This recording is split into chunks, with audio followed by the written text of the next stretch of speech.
Good Roads Podcast. I am Jared LeMay here with Thomas Barakat, and with the Good Roads Conference just 2 months away, what are some things people should be looking for or looking forward to, Thomas?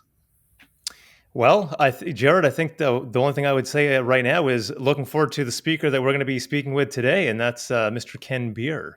All right, yeah, but we'll get to that in a second. There's lots of other great things like study tours. Early bird ends February 17th. I want to get people ready for this. Sure. I guess in the last episode we talked about some of the keynote speakers, but you're right. There are study tours. There's going to be some technical briefing seminars, municipal delegations with provincial officials, and that sort of thing. Plus, don't forget all the good social networking that we gave up during the pandemic, and it's come back with a roar, I would say. And that's an excellent place point. to talk to people than at the Good Roads Conference. So definitely, and with all those exciting events happening, Thomas sort of jumped the gun, so we've gotten to the most exciting part. As a little sneak peek of what you can expect from the conference this year, we have on the show Tuesday's keynote speaker, unless that gets changed, Thomas, time-wise, but as quite possibly one of the most experienced road safety engineers the world over. His extensive knowledge has contributed to road safety guidelines and training across Australia and internationally, which have been recognized by awards from the U.S. Institute of Transportation Engineers, hailing from the down under and 16 hours ahead of us in the future. And might I say, one of the most epic mustaches I've ever seen, Kenn Beer. Welcome to the Good Roads Podcast, Kenn. It seems you have a lot in store for not just the conference, but with working with Good Roads in general. Am I right? Yes, thank you. Thanks for having me along, Jared and Thomas. I listen to the podcast and very much enjoy what you do. So I'm quite excited to be part of it. And yeah, you're absolutely right. Good Roads is embarking on a really exciting initiative to assist municipalities in practical ways to improve road safety. And that's through looking around the world at what best practice is and where gaps sit in the Canadian sort of landscape in terms of the practices and processes in road safety. So there's been an identification that road safety auditing is something that is not done a lot in Canada or in Ontario, and that might be something that could be integrated into processes and practices that would really help municipalities bring down the amount of trauma that occurs on their roads. The conference is just a wonderful opportunity to meet some practitioners, to talk about practical application of road safety, the challenges that local municipalities face in trying to address this huge challenge that we're all facing. So I'm super excited to come along. Excellent. We're excited to have you. And it seems Good Roads is sort of taking the opposite approach, first the world and then Ontario, as opposed to first Ontario, then the world. So we got it backwards, but we'll get it together. So let's start off the podcast nice and easy. You work for Safe System Solutions. Can you tell us a little bit about that? Yeah, sure. So before I started Safe System Solutions about 10 years ago, I worked for government in Australia at the state level or provincial level, as you would refer to it, and in technical spaces, in the engineering of the roads, design, management, operation. And one of the things I was very passionate about was road safety, and we were embarking on strategies that involve Vision Zero and the safe system. And I was very wedded to this idea that we could engineer the road environment and the vehicles and assist people in making better choices out there. And all of that combined, we could do some wonderful things in terms of reducing trauma. One of the things that I thought was a bit of a gap out there was the translation of sort of vision statements and feel-good statements to practical implementation. And so that sort of sparked me along to get out there and try to help local governments and state governments and federal governments to make the vision a reality. and that translation onto the ground, and what decisions will you actually make. And so that was really successful, and it was a real need out there.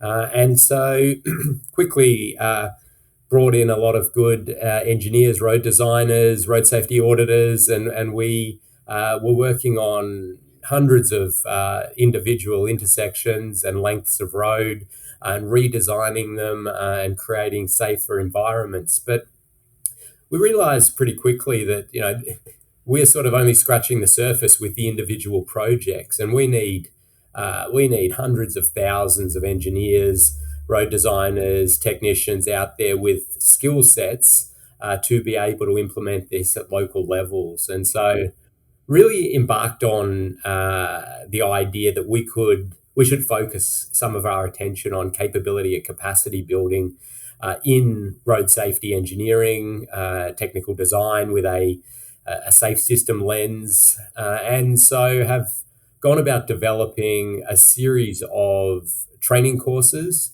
and working with different jurisdictions around the world to tailor those courses to their local circumstances and deploy those. And it's really wonderful to see through the tens of thousands of engineers and technicians that we have trained that they're out there working on hundreds of thousands of projects and teaching others, and it's a real way to spread that knowledge. Yeah, so we have about 35 people, mainly based in Australia. We have one person in Sweden, and we do leverage off a lot of their ideas and try to translate them to the practices of other jurisdictions. It's always important to be taking the principles and ideas, but then really looking at local practice and how to actually translate that to local practice. And yeah, so we're really excited that we were approached by Good Roads to have a chat about what could be done and what the possibilities are. And as I said before, I'm really excited to get to the conference and start chipping away at ensuring that any training content has that local, practical aspect to it. Cool. And it sounds, based on just what you said, it sounds like it's not just a local approach. It's sort of a global approach where everybody has input, and you can pick and choose what works for you based on what worked in not just other jurisdictions in your province or country, but the world over. Yeah, absolutely. It's a really good point you make. The principles of road safety and road safety engineering are sound, and they are applicable across the world. And simply the differences are those local nuances of navigating around different standards or guidelines that are produced, or understanding community sentiment and working out ways to move things and navigate them through that. And you get, climatic differences. Obviously, we don't deal with snow very much down here in Australia, so that's those Right. sort of things need to be factored in. But in general, you're right. You can scan the globe, find wonderful initiatives, and then use those at a local municipality level, or at a provincial level, or at a federal level to see some wonderful outcomes. And I'm all up for stealing other countries' ideas in road safety if they're good and they work. Right. So Kenn, why don't we talk a bit about the road safety audit? So, I've mentioned, or I've spoken to a few people when we had kind of started talking about this here in Ontario, and my understanding is our province, like the Ministry of Transportation, they have a guide to for road safety audits, but a lot of the local governments don't actually do them themselves. I think most probably because of lack of resources, or maybe expertise in house, that sort of thing. But why don't we just start from the very beginning here? So what is a road safety audit to someone perhaps in local government who has never done this before, and why is it so important? So, Thomas, let me give you the sort of story about the way that road safety audit came about, and this was in the UK, and really it was a process that there was new roads being built, new intersections being built, and there was a team that would build these facilities. So they would design and go out and build them. And there was a crash problem existing in the UK at the time, and there was another team in another floor of the building, and their job was to go out and look at the areas that crashes were happening, and then to propose interventions to try to lessen the amount of crashes or the severity of the crashes that were happening. And somebody at one point twigged that they were actually going to quite a number of the fairly new roads and intersections to address the crash problem. And they made the sort of logical conclusion to say, well, perhaps we could go and have a look at the designs before they're built and see if we can use our skills and our knowledge of crashes to intervene before the concrete's poured or before the intersection is built, and minimize or eliminate crashes at that location. And they decided to term that a road safety audit, and they put that into place.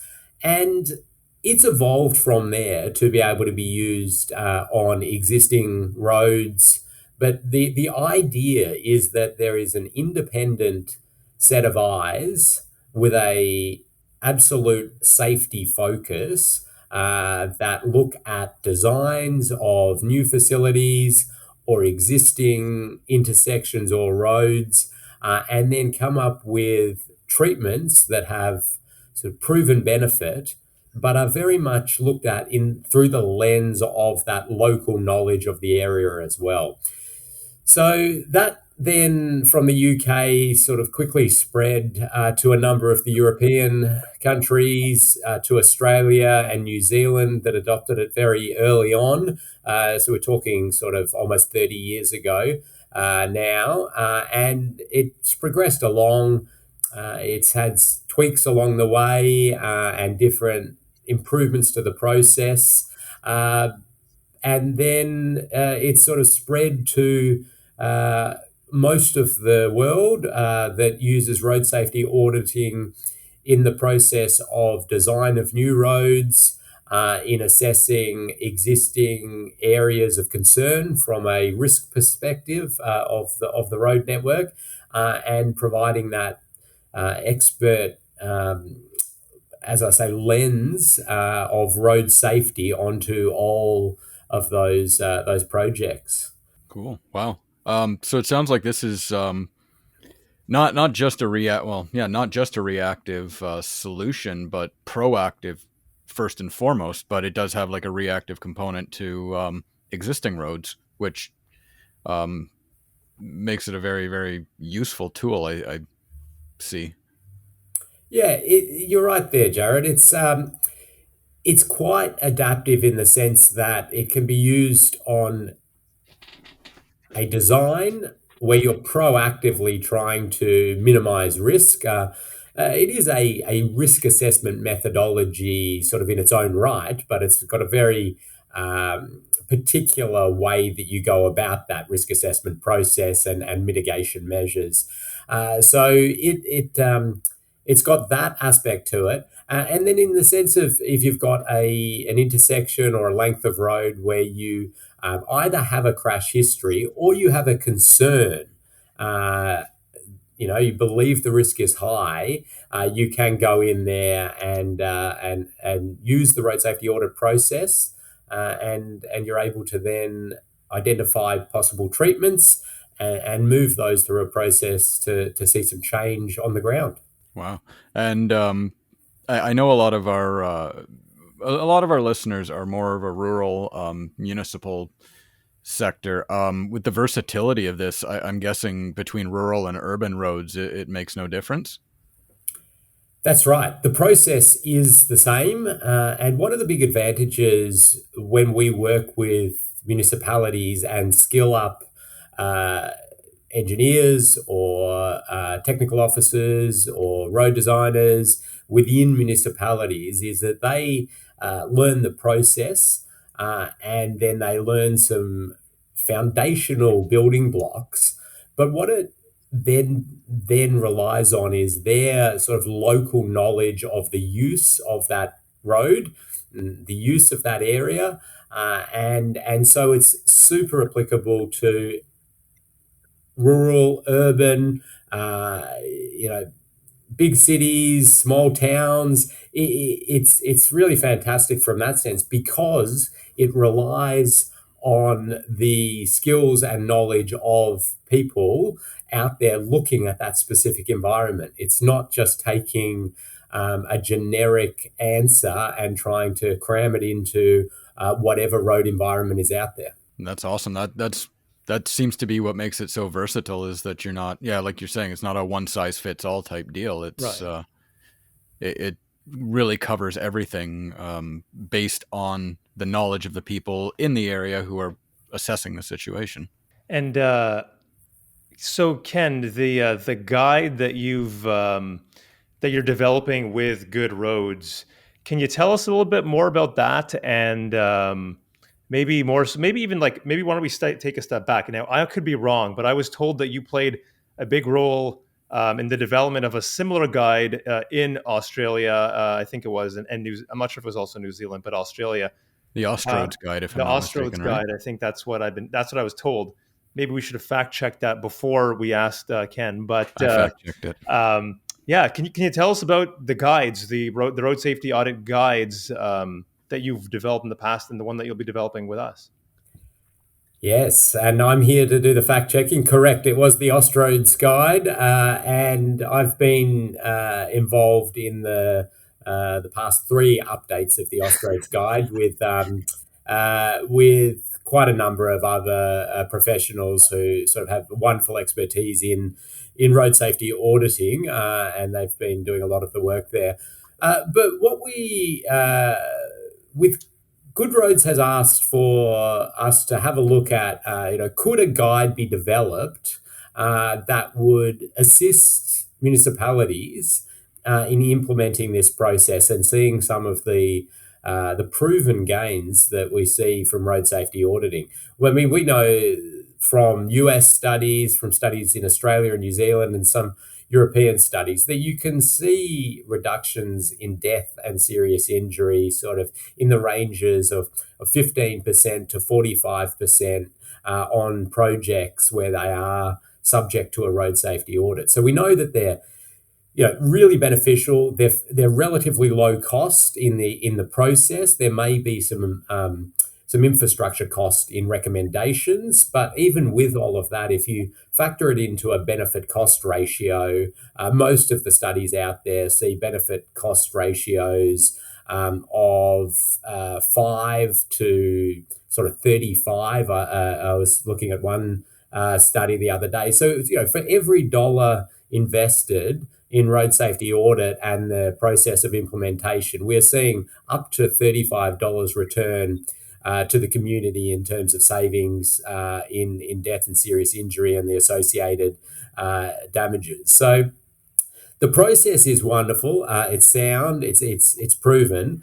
And Good Roads has asked, can we develop something that's tailored for municipalities in Ontario and takes into account some local nuances, but puts down world's best practice. And we were really excited to have the opportunity to do this because in Australia and New Zealand, where I've been assisting with the guides, it's a very mature road safety audit process and system. And so it's very hard to sort of change that process. It's like the big oil tanker trying to move it. It takes a very long time to get changes in that process and practices because we've got tens of thousands of road safety auditors with processes that they follow and they're not willing Right. to change. So the opportunity to sort of start fresh and say, well, what is contemporary best practice from around the world, that we can put down on paper here, and then utilize the expertise of Good Roads and your different colleagues and associates and people that have decades of experience working on the ground in local municipalities, engineering and designing the roads, for them to integrate their thoughts into this guide. It's fantastic. So we've been able to put a draft together that's got that input and is now being reviewed by different specialists in Ontario to ensure that it's got the best sort of local practices and understanding. And that will really make the basis of future processes and practices. It'll make the content for technical training courses that could be rolled out. And it'll be a wonderful backbone for a really good road safety audit processes and system in Ontario. Interesting. So for me, this is my brain kind of goes, okay, so you're developing this guide and you've developed it in other places. You're essentially giving local governments and governments of all different levels tools. It's a tool to kind of go out there and make the roads safer, reduce fatalities, serious injuries, that sort of thing. You mentioned an economic, it makes economic sense, and I guess my question to you is, you mentioned the tanker and all this. How do you actually get the local governments to buy into it? Like, it seems almost like it sells itself. But have you encountered instances where, the guide's there and they're like, well, we're not going to do it. We're not going to implement it. Yes, absolutely. And you would both find this, no doubt, with anything that's new. You have your early adopters, and they can see the value of it. They love getting into new things, and they will jump on board, and they will be the advocates for it. The proof will be there when they start to do road safety audits, and we start to show case studies of the success. And then organisations like Good Roads play a really important role in advocating for a funding stream from the provincial government, possibly, or other funding sources to implement some of the findings of the road safety audits.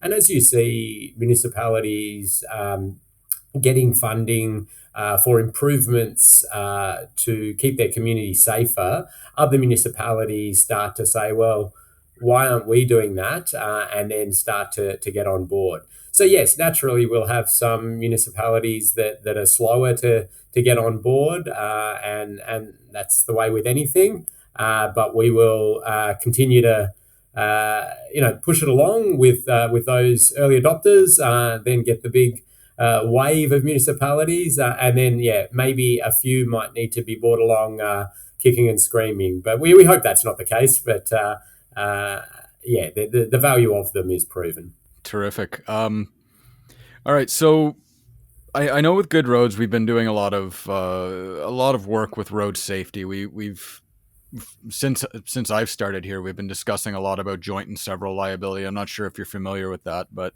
it's been a thorn in the side of municipalities in terms of financing. And one of the approaches we've taken lately is that if we prevent these incidents from happening at all, we don't have to worry about joint and several liability in the courtroom at all. We built a course, Good Roads Municipal Liability course. We had the instructors from that on a few episodes ago. So that's sort of a start. But my question is, how do we get from a road safety audit to safer roads? What are the steps once we do the audit? Where do we go from there? Yeah, thanks. And I listened to that podcast with interest associated with your forensic crash investigator experts who spend their time in courts there, in that legal process. It always, and I've certainly done expert witnessing in similar ways. And it always sort of concerns me that we're not thinking of what's the best outcome for the community. I know the legal process is complicated and it has its ways of doing things, but I think you hit the nail on the head there, Jared, with a comment you made in that podcast. I believe it was to say something along the lines of, the best legal case is the one you never have. And that's what we're really aiming at. And the question you're asking Right. is really a pertinent question, because it's to say, are we just adding another process to a municipality, and there's already enough processes, and there's not enough resources? Is this something that's worth our effort? And yeah, the answer there, I think, is yes, as long as there's a continued push at those other levels of government to say that road safety is something that's important. It's something that can be addressed. It does need some funding.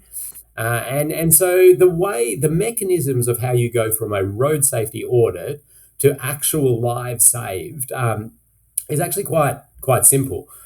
So we have the independent, sort of trained and qualified road safety auditor or team that will look at a site. They will assess risk. They will use some checklists and prompts that we will be providing in the road safety audit guidance, and just check that they've thought about a whole lot of different things. They will risk rate those. They will come up with then some recommendations. Okay, and there'll be a series of recommendations of things that could be done to lessen the risk. And as you'd appreciate, sometimes there's a number of different things that could be done. And that gives then the municipality the flexibility to choose which they practically can do. So if there is a large funding program provided, there could be the ability to implement more substantial infrastructure treatments. And I was super excited that you had Mark Wilson on your podcast, because he's been pushing some really proven road safety treatments in Northern Ontario there with the 2+1. That is an expensive. It is an expensive treatment. It's amazingly effective and just a wonderful thing, but we know that we can't, in the short to medium term at least, be rolling that out on a huge amount of the network, because there's just not enough money out there. So the road safety audit has other recommendations that lessen the risk. And so a local municipality may be able to find low cost ways to significantly reduce the risk at an intersection or a length of road in the interim, before they may be able to get that larger injection of funding to do the higher cost infrastructure, which we know has that really substantial reduction in death and serious injury. Wow, I must say, you've not only fact checking us on this episode, you've really done your homework on the podcast. Yeah. I get out for some long runs, and both of your dulcet tones have been keeping me company on those long runs. That's fantastic to hear. All right. Well, I guess with my limited knowledge of Australia and anything I do know stemming from one particular episode of The Simpsons, it's very, very minimal. But I have heard of areas in Australia called black spot zones. Can you tell us, first of all, what they are and what their intentions are? It sounds like an interesting proposal for not only Canada, but Ontario specifically. Yeah. So the idea of a black spot actually also originated in the UK, and we took that on quite a while back. And again, I'll give you the background story about it, because I think it helps shape the understanding of that. So the police would go out and investigate the incidents on the road network back in the day, and they would come back to their office, and they had a big map of the county, and they had pins, and they had some red pins and black pins, and the red pins would go on spots where there were more minor collisions, and the black pins would go on spots where there were fatalities, people killed in the road crashes.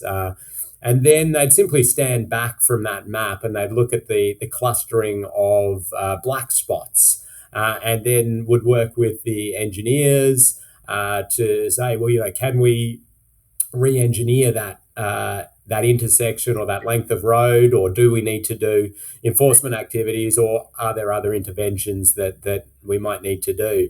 So the idea of a black spot is simply the name for an area that has a concentration of crashes that have occurred. We've adapted that now not just to be deaths, but to also be serious injuries as well. So when you do have areas that concentrate on where there's a concentration of crashes, you can undertake this black spot approach, which is to really get into the details of the crashes, look for trends where we might see quite a number of left turn against crashes at the one location. So you're able to identify that's the source of the risk, or maybe it's bicycles. There's quite a concentration of bicycle riders that are involved in crashes, right turning over bikes, for example, and then you could look to implement interventions that way. It is a very reactive way to approach road safety, and it works best in areas where you do have really dense concentrations of crashes. One of the issues we're having in most developed countries now, and this is a great problem to have, by the way, is that we don't see concentrations of crashes that haven't already had treatments, put on them. And what we see a bit more of now, especially in rural areas, is individual fatality sites, or maybe one or two serious injury sites. And so just from a statistical perspective, you can't get confidence in that. And what we talk about there is not chasing the lightning strikes. So there is a temptation when there's been an incident to invest a lot of money at that particular location. But we know that risk is quite systemic, and it spreads across the municipality in like areas. And so odds on the next one will be at some other location with similar characteristics. So we do take more of a holistic approach to that. But as I say, if you have an area that has a concentration of crashes, undertaking this more specific analysis of the crashes and the trends can often help you as a road safety engineer to redesign that area to lessen that risk. Okay. So correct me if I'm wrong, because I had a heck of a time trying to figure this out as I was researching it a little bit. Do signs exist for black spot zones? I mean, to me, it sounds like an interesting idea while you're working on your safety audit or implementing new measures to make this intersection or road safer. It would be interesting to have like a black spot zone sign to alert people to the fact that this is a little bit more dangerous than somewhere else, so that they can take that extra caution. Yeah, so there's been a number of studies around the world about the effectiveness of alerting drivers or riders to areas that have higher risk. And most of them show that you don't get much, if any, success out of altering drivers' behavior in that particular way. Where you do get success, though, is through implementing things like regulatory speed limit reductions at that location. And you can, I suppose, justify that to the community with a black spot sign. So if you say, if you're coming into an area, the speed limit is reduced and you have a black spot sign to say, this the speed limit's been reduced, which they'll see just from the change, because there's been a concentration of deaths at this location, that it's hard for them to really argue and be against that speed limit reduction because the justification is so obvious. And we know that the actual reducing their speeds is the effective proven measure. That makes sense. We do see in Australia there is quite a number of black spot signs out there, but they're more there for the political parties to advertise that they invested in the infrastructure at this location to make it safer. So they just want to tell the community there's a new roundabout here and we paid for it. So that's why you would see that. And they're usually called the Federal Black Spot Program. So Australia, Canada, it's the same the world over. That's right. Yeah, I was going to say, so there's always, when we talk about, when we compare Canada to other countries, Australia is usually one that comes up. I never thought it was because, the politicians are still putting the signs up, but that's definitely one, like Jared mentioned, across the board. But when we compare Canada and Australia, I think it's a good comparison because it's a pretty big landmass. Populations are concentrated in certain areas, and then there's a lot of kind of empty space that are very sparsely populated. There's also Indigenous communities, Aboriginal communities in both countries. I guess a question, and this, I guess I'm not sure if you've ever done work. Have you done work with Indigenous communities or Aboriginal communities in making roads safer in those areas, or is that not something that's kind of been that's come up for you at this point? It is something that we've worked on, and we've had some really good success engaging with Indigenous communities around the infrastructure that we know works. We can certainly go in and propose solutions, but without that community support and understanding, you're really not successful with these. So engaging with different communities across the board is always important before you implement any initiatives, and getting that input early on has been it's been extremely helpful. So we've seen some really good wins there. I'm mainly focused on the infrastructure side of things and building those safe road environments. But there are some really wonderful programs in Australia with the behavioural change initiatives, looking at safer vehicles and fleets in different remote communities, and many other initiatives. And it's funny, Thomas, you say the similarities between Canada and Australia, and certainly I've spent a good bit of time in Ontario. I have family in Ontario and lived there in the Collingwood area for a bit of time, and certainly I always sort of refer to Canadians as just cold Australians. You've got the same attitude to a lot of things. You've got your three levels of government, which just generates a lot of the same challenges and issues. We've got a huge expanse of road network as you do. Nobody's got enough money to maintain that. The costs of everything are going up, and we've got trauma rates per head of population or per vehicle kilometres travelled in sort of similar-ish ranges, and so we see a lot of similarities in Canada and Australia. So it's kind of easy for me to think about how some of this might be applied, and then just validate that with your wonderful people at Good Roads and the experts that you reach out to just make sure that things are relevant. So it's funny you mention living in Canada, specifically Collingwood, because during our research, we came across a story about possibly you attempting to ride down the mountain in Collingwood with the Blue Mountain mascot head or full outfit on. I'm not quite sure the details of that. I guess my first question is, and I'm sure this is going to lead to a bunch more, but how does this conform to the safe system solutions prescribed in this episode? Well, okay. Now you're proving you've done your research there, and I hope that hasn't made something like Canada's funniest home videos or the like. The background on that one was I in my younger years had the